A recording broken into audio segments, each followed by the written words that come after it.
Welcome back to the Alice Stewart Show on 96.5 The Voice.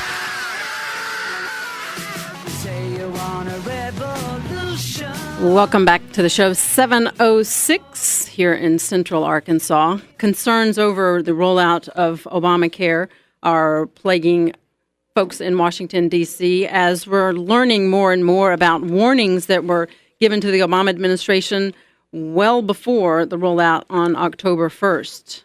There is a group, McKinsey and Company, that looked at security concerns with healthcare.gov and relayed that to Health and Human Services Secretary Kathleen Sebelius, as well as those with the Center for Medicaid Services.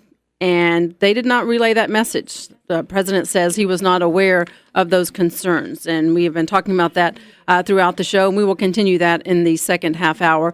But right now, as we move closer to Christmas, there is the need for a good Christmas movie. And there is just that in a new movie being released by EchoLight Studios. It is called The Christmas Candle.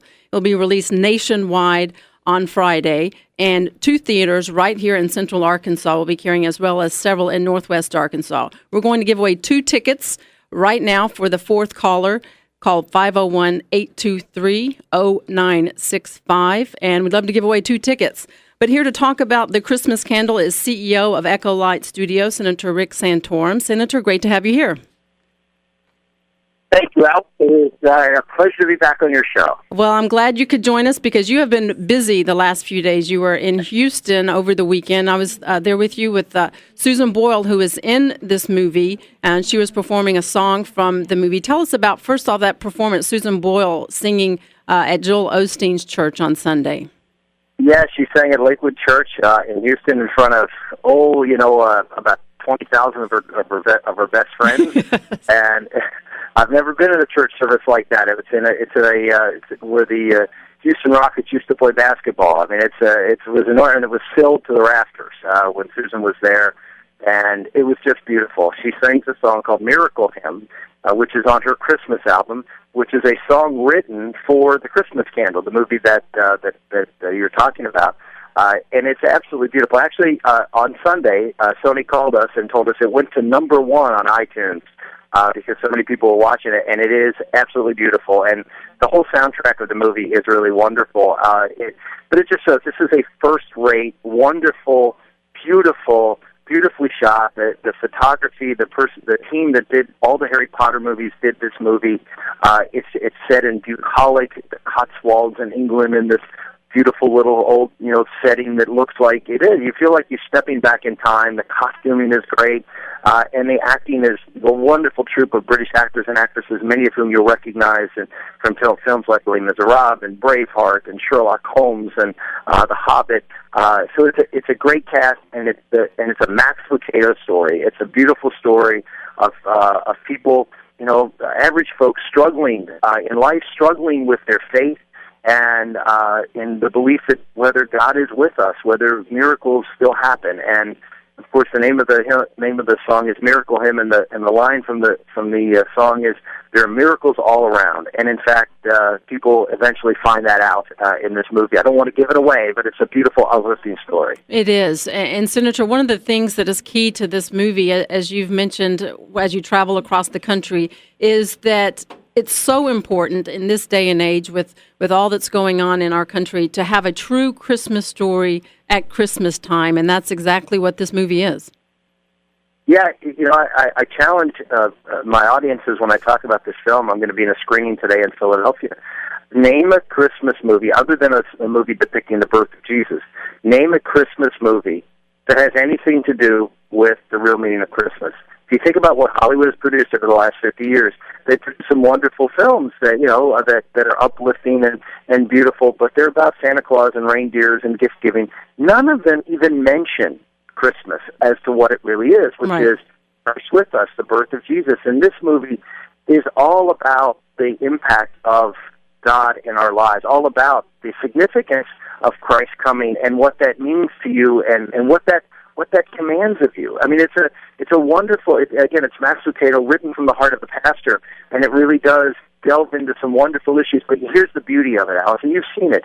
It doesn't beat you over the head. It's a beautiful story, right? And it's like many stories. You watch at movies, it's a struggle. Well, this time it just happened to be a struggle with whether God is real in our lives today. I mean, the one of the characters who struggles with their faith and who was a great believer but isn't any longer, because of a personal tragedy, said, in the world today, in the modern world, because they have electricity now in 1890s and they have cars. He said, in the modern world, the blind don't see, the lame don't walk, and the sick die. And God was fine that he was around in the biblical time, but he's not here anymore. And, sadly, a lot of folks still feel that. They feel like God isn't with them. And so you really get to share in the struggle of the folks who have to deal with that in this film. And, Senator, one of the things, you've been at many screenings, I've been at some with you, and everyone brings away something different from the movie. And one thing that we've heard over and over is that someone identifies with someone in the movie. Each person identifies with a different character in the movie because the characters are so well developed. But as you say, it doesn't beat people over the head with the message. And there's a great story you shared with a woman that went into the movie and came out of it a different person. Yeah, this is, we're doing screenings and we're inviting people, influencers in the community, and many of them are pastors, but some of them are, because of the nature of who's promoting this movie, Rick Santorum, a lot of them are political people, activists in the community, and we invite them to come and see this movie too. And one she came and brought her daughter with her, and no one really knew who she was. I wasn't at this particular screening, and she watched the movie. Her daughter was sitting there with her, and afterwards she got up and she said, I just want you to know I'm not a religious person. I came here because I was invited, for other reasons. And she said, but after watching this movie, I never want to go another day without faith. And, the pastor came down and talked to her, and right there she became a Christian at that day. And so I'm not going to tell you that it doesn't do the pastor's job. It doesn't preach the gospel, if you will, in a preachy way. But it reflects the authenticity of how faith is such an integral part of how we deal with life, and that's the beauty of the film. And one of the key, there's many takeaways from this, but one thing I think that a lot of folks find interesting or fascinating in the movie is it was written by Max Lucado and was transferred into this film. And I asked Max about this yesterday. He is in a cameo in the movie. He is a butler who opens up the door for the pastor in the movie. And now you're giving it away. No. You just did a movie spoiler, Alice. Come on. Well, some people don't know. I want them to watch out for it. But here's the thing: is I'd asked him about that yesterday, and he said, I said, well, what was it like being in the movie? He said, as a butler opening up the door, and he said, it's wonderful to know that you open up doors for people. And as you shared that story of the woman, this movie opens up doors for people that they don't really realize may need to be opened. Well, here's what I can tell folks is go to see this movie because you will enjoy it, but bring somebody along. Bring somebody along who's having a difficult time. Bring someone along who may not be with you in their faith walk. It just whether that has an impact. Max said this the other day. It'll plant a seed. And when that seed will blossom, you have no idea when that seed will begin to sprout. But it definitely will make people think about. Just because it just engages you. You really do feel, because of the beauty of the film and the music, you really do jump into that time. You really do feel a part. It's a beautiful escape film, but in that escape, it challenges you, and it can't help but touch you. And I think this movie can have a huge impact, but let me just say very clearly, we've got to have a great opening weekend. So if you're saying, well, yeah, I'll go to the movie next week or the week after, go to the movie this weekend if you can, please.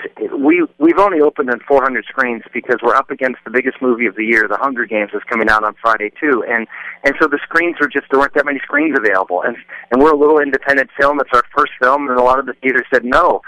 But if we have a great big weekend, then we can take this message, this beautiful message of bringing Christ back into Christmas. How many people complain? I know your listeners complain about, Christmas has been so commercialized. There's, look at Hollywood. They put all these, blockbuster movies that have nothing to do with Christmas. Here's a movie that has everything. It's a blockbuster in its beauty and its charm, and it has everything to do with what Christmas is about. And I just ask you to please go out, bring a friend, bring your family, bring your school, bring your church, and pack these theaters so when when the box office reports come out Monday, our phones are going to be ringing off the hook because theaters all over this country want this movie. And think of the lives you can change in places that usually don't get a chance to see these movies. Amen, no doubt. And I encourage folks to go to ChristmasCandleMovie.com and find out. Go ahead and get your tickets early. Order them online, and it's in 2 theaters here in Little Rock, Breckenridge, and in Benton at Tinseltown, and several in Northwest Arkansas. Senator, I'll have you know when we announce the ticket giveaway, the phones ring off the hook, and the winner happens to be the first name of our winner, Christian. Christian Hamilton wins the tickets from Conway. So, Christian, congratulations. Senator, thank you so much for your time, and I do want to encourage folks to watch you this evening on the Colbert Report. Senator, thank you so much. Thank you, Alice. God bless. Bye-bye. God bless. Once again, go to ChristmasCandleMovie.com. Order your tickets. Make sure you go and bring your family. It's a wonderful movie and a special time of year. And congratulations again to Christian Hamilton. We'll be back after this. More on the war on Christmas with Todd Starnes from Fox News Radio. We'll be back after this.